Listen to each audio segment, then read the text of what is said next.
Hi everyone, it's Alice, and today I thought I would do a mystery TBR. I like reading mysteries all year, but there is something particular about this time of year that makes me especially excited to read them and to pick them up.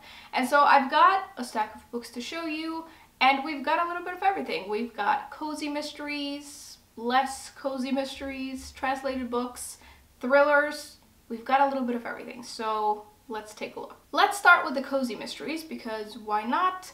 First up, we have got a book that I don't actually have a copy of yet because it just came out, but the minute I'm near a bookshop, I'm gonna go in and get myself a copy. I'm really excited about it, and it might be one of my most anticipated releases of the year. Actually, it's The Bullet That Missed by Richard Osman. This is the third book in the Thursday Murder Club series, which, if you have been on this channel more than a little bit, you may have heard me raving about it because I love it so much. It's one of my favorite cozy mystery series, and I'm really excited about the third book. I loved both the other books in the series so far, and I just feel like it keeps getting better, so I'm super excited about it. In this series, we follow a group of pensioners living in a small community in England, and they have a habit of getting themselves into like murder investigations. And so in the previous two books, we've had a case in each one of them that they have like gotten involved in, and then in this third one, they feel like maybe they finally will have some peace, but alas, of course, they do not. And also, I don't think they want that much peace, to be honest. They like getting themselves involved in things. And so something happens where there's a murder that has something to do with a murder that happened 10 years ago. There's something about like secrets coming back to haunt people, which is always interesting. I really can't wait for this one. I think it's gonna be just really enjoyable and just a lot of fun, which is what this series has been so far. Secondly, we have got another third book in a series, which again, it's one of my favorites. It's The Bombay Prince by Sujata Massey. And this is the third book in the Perveen Mystery series. It's historical fiction, cozy mystery. It's set in Bombay in the 1920s, and we follow India's only female lawyer as she investigates cases that no one else can investigate. I love the setting of this and the time period, and it always feels wonderful to return to these characters, and I just can't wait to read this. I think in here the case is about the student that gets murdered, and our main character is investigating this as like the streets of Bombay are erupting into riots to protest British rule. So there is a lot going on, and all of it sounds very interesting. Then I thought I would start another cozy mystery series, because it's not like I'm in the middle of like 12 of them. We have got Death by Dumpling by Vivian Shen, and this is the first book in the Noodle Shop mystery series, which like, that title is just excellent. And actually all of the titles of the books in the series are just amazing, and I love them. They're a little cheesy, but I just think they're amazing, and I really hope I'm gonna like this first book so I can keep going with the series. The story is about this woman who returns to work at her family's restaurant after having this really brutal breakup, and she walked out of her job for some reason, and so she returns to her family and she just wants a little bit of peace and quiet, but she's not getting any of it because her mother is determined to find her husband. And then the like property manager of the restaurant turns up dead after having eaten food that came from their restaurant, which is very suspicious. What I'm expecting from this book is that it's gonna be just like fun and enjoyable and a very like light, cozy mystery, not too complicated, so hopefully that's what this is. Next, we have got a book that I picked up in London before the summer. It's Murder Before Evensong by Richard Coles, and I think this is gonna be so enjoyable. It's about this priest, I think he's a priest or he's some sort of churchman at least, who lives with his widowed mother and his two little dogs in this little English village. When the story starts, the community they're a little divided because this priest wants to install a lavatory in the church, which for some reason stirs the calm of the townspeople, which I just think is hilarious. And then I think everything is overshadowed by the murder of a man who is found behind the church, and he has been murdered with some sort of garden tool. And obviously this is more important than the whole toilet issue. That's all I really know about this. I just think it sounds lovely somehow and super cozy, and I do love a good small town mystery. Then we have got the Norwegian book section. I am in the middle of reading several Nordic noir series that I want to keep going with. First up, we have got Paganini-kontrakten by Lars Kepler, and this has the English title The Nightmare, and it's the second book in the Jona Linna series, the first book being The Hypnotist. In this, the detective is trying to solve two mysteries at once and trying to figure out if maybe they're connected.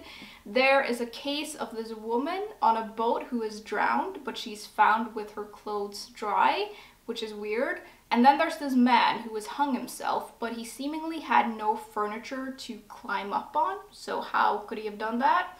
That's what we're here to find out. I'm very intrigued to read this book.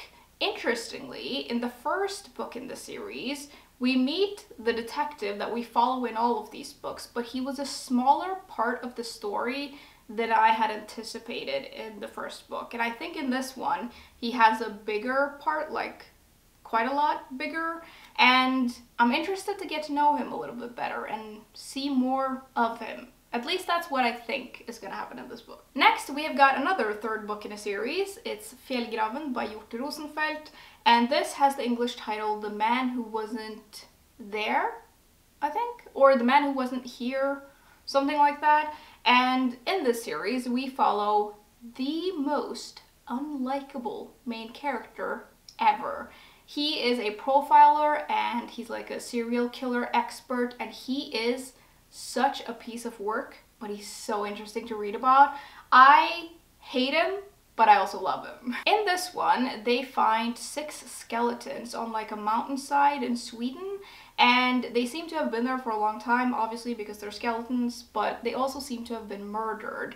And so our main character, unwelcome as he is, makes his way or forces his way into the investigating team, and they try to figure all of this out, like what has happened. And it also seems like the main character's personal life is somehow involved in the case, which sounds like a disaster. One of the things I really love about the series is that it's really well written. I love the writing style, but also while we're solving these cases in each of the books, we're also following this overarching story, and I am so intrigued by all of that, and I'm dying to find out more about it, and I just have to know everything.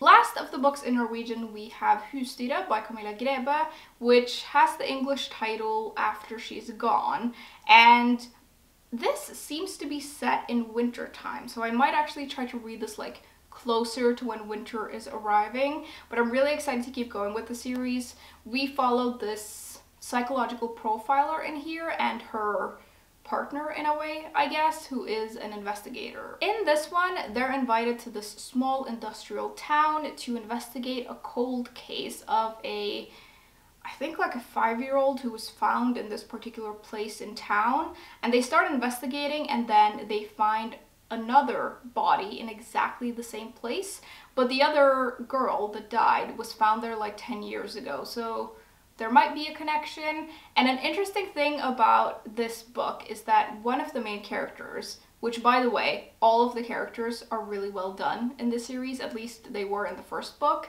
one of the main characters struggles with her memory, and she keeps like forgetting stuff, and so I think that adds a level of confusion to the story, which is going to be very interesting. Next, I have got these 2 translated books, both of which have been translated from Japanese, and I can't wait to try them. The first one is The Decagon House Murders by Yukito Ayasuji, and this sounds amazing. It's about these students who are in a university mystery club of some sort, and they decide to go to this island where all of these murders happened the year before, and I don't think anyone ever solved it, and so they go there to try to sort of amateur sleuth their way into some clues. Then, not surprisingly, these students start getting picked off one by one. They disappear. And maybe they've been taken by a madman, maybe they've been taken by whoever did the murders before. I don't know, but I'm very intrigued to find out. I think this is kind of like a modern classic. It was published in the 80s, and it seems to have that like golden age feel to it, which I love. So I'm really excited about it, and I've heard that the twist is amazing. The second one is a detective story. It's The Honjin Murders by Saishi Yokomiso, and this is actually a classic. It was published in the 1940s. It's set in the winter time, which reminds me that maybe I should try to read this closer to winter as well, and it's set in this small village. The village is buzzing with excitement because the son of this grand family is getting married, and so everyone's really excited about that. But then there's also some worry going about because there seems to be this masked man lurking about town, which is never a good sign. And then I think what happens is that the night of the wedding, everyone is awoken by this terrible scream, and then there's some eerie music for some reason, and the only thing anyone can find when they go looking for like the source of the scream is this samurai sword thrust into the snow. In comes our detective, who I think is a bit of an amateur sleuth. I don't really know, but I don't think he has that much experience with solving murder cases, and he has to try and solve this impossible case. I just think it sounds amazing. I can't wait to see like what happens. And also, I do love this cover. I mention this every time I mention this book, but like the cover of this is just amazing, and every time I see it, it makes me want to read it, which is what a good cover does. The last section we have are just like general mystery thrillers, of which I have many on my shelves, but I've picked out two, and these are books that every time I see them on my shelves, I keep thinking like, oh, I really need to read that. The first one is The Burning Girls by C.J. Tudor, and this is the kind of like mystery thriller that I think veers into horror, which I'm intrigued by. It's about this unconventional vicar who moves with his daughter, I think, to this small remote English village, and they find this village haunted by the past. 30 years ago or something like that, two teenage girls went missing, and no one has ever been able to figure out what happened to them, and things just seem a little bit weird in this town. Like, the townspeople are very secretive.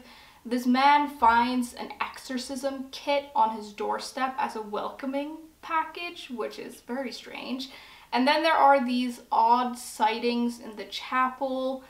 There just seems to be a lot of weird stuff going on. I don't know what's going on, but I really want to find out. Lastly, we have Magpie Murders by Anthony Horowitz, which is a book everyone keeps recommending to me and everyone tells me I'm gonna love, so I just need to read it. This is a kind of like book within a book story, I think, which I really like, and we seem to follow this editor who works with this best-selling author who seems to be a little bit like difficult to deal with, but everyone just puts up with him because his books are really successful.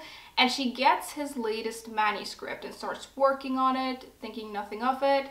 But then there seems to be something different about this manuscript. Like, something is off about it, and it seems like there's a hidden story within the story of the manuscript, which somehow it says it will lead to murder.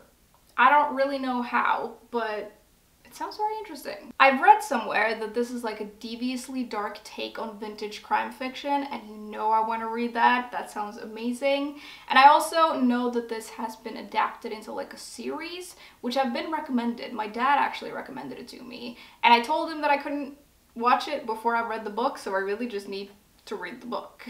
Okay everyone, those are all the books that I had in my stack today. It is gonna take me a while to get to all of these books, but there's nothing like the days growing shorter and darker to make you just want to stay inside and read, which I technically want to do all year, but there's something about this time of year especially that just makes me want to like read a bunch of mysteries. So hopefully I will get to at least some of these very soon.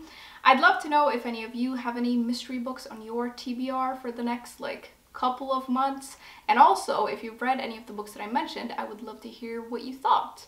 As always, thank you very much for hanging out with me today, and I will see you soon. Bye!